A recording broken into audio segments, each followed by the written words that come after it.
Alors maintenant qu'on a fait ce système d'onglets, eh bien on va faire un custom curseur, donc un curseur personnalisé.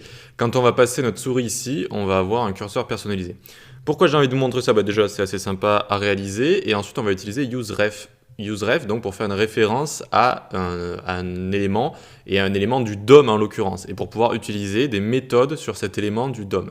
Parce qu'il peut arriver des fois qu'on ait envie d'utiliser des méthodes comme setAttribute, qu'on va utiliser ici, donc qui est disponible nativement en JavaScript, sur un élément précis du DOM. Et pour venir le sélectionner, on va utiliser des références, et notamment ici le hook qui fait référence, donc useRef. Vous allez voir, c'est très facile. Donc pour ce faire, on vient ici, pour faire un curseur personnalisé, d'abord on fait une div ici avec la classe custom cursor par exemple, custom cursor comme ça.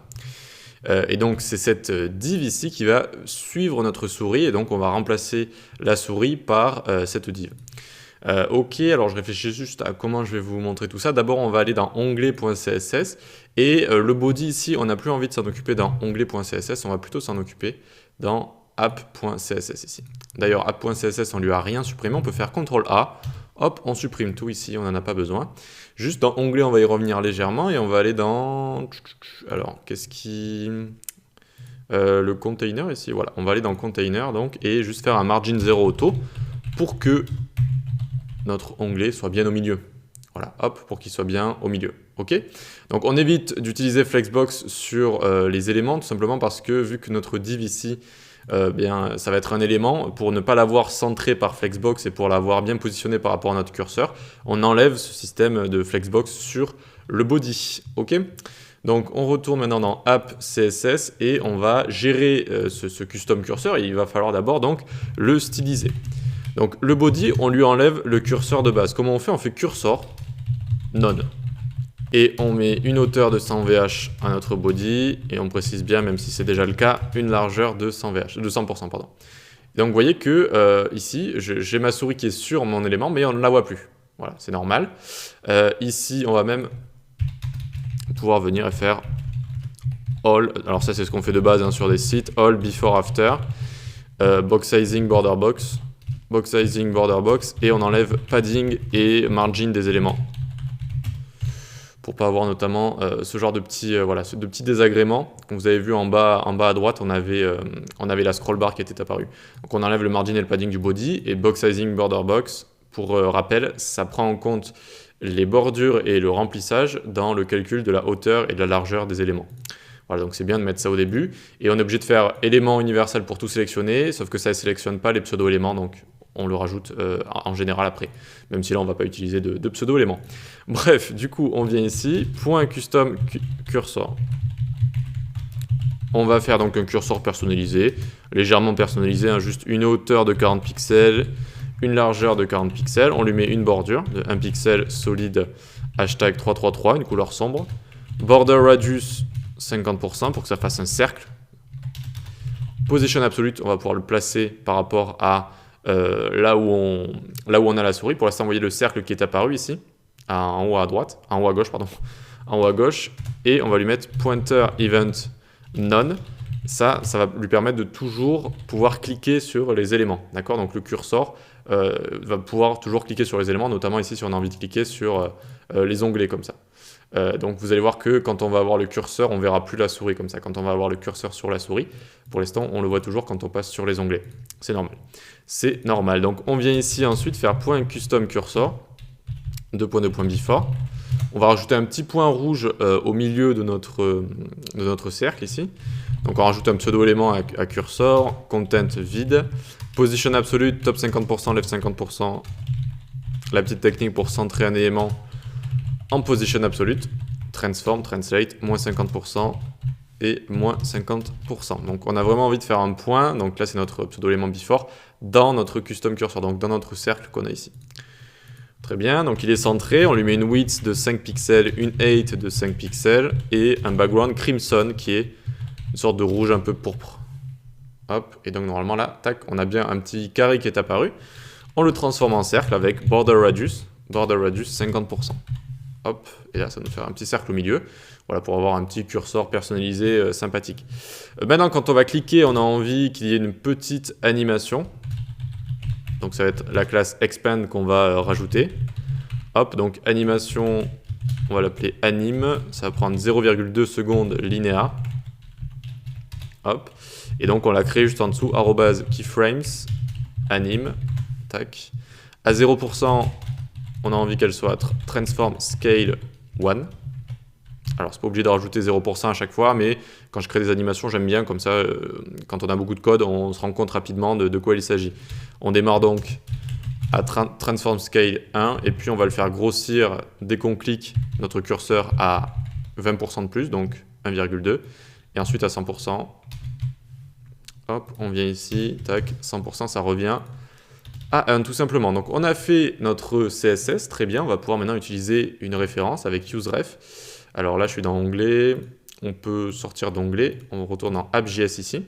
On va même dézoomer un petit peu parce que c'était pas mal zoomé. On vient dans React ici, on prend useRef, donc qui est le hook qui va nous permettre de faire des références. Pour l'utiliser, rien de plus simple, on va faire let cursor ref, donc ça c'est le nom qu'on donne, et on peut l'appeler comme on veut. Donc let cursor ref est égal useRef, donc notre hook ici. Et pour l'utiliser, eh bien, il faut faire la référence dans notre div ici, donc qu'on a envie d'exploiter. Donc on fait ref est égal cursor ref, comme ça.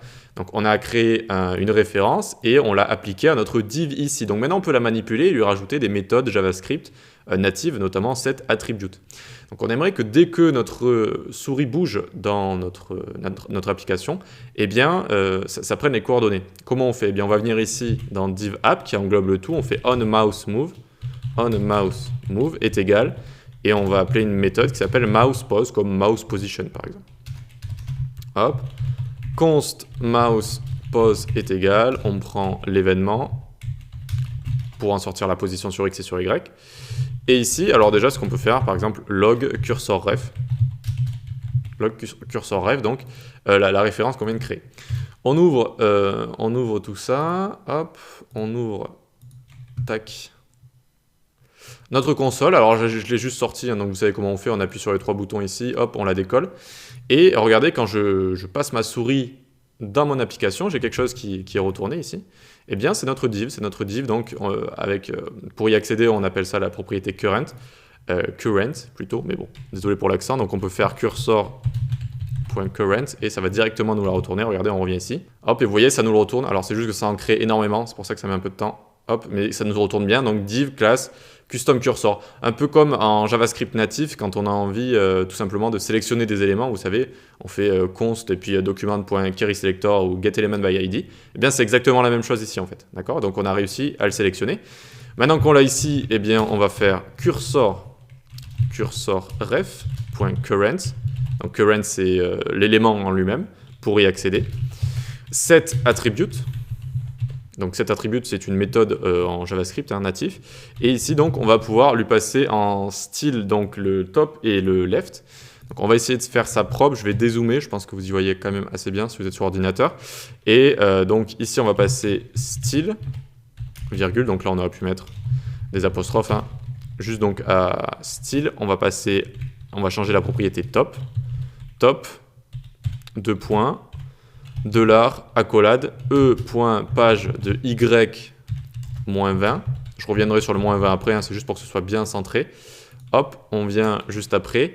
Et donc on met bien ici pixel, tac, pixel, point virgule, on n'oublie pas. Et ensuite on met left, 2 points, $, on ouvre les accolades. C'est pas trop facile à coder et à dire en même temps. e.page de x, -20. Tac, et on n'oublie pas pixel à la fin, point virgule.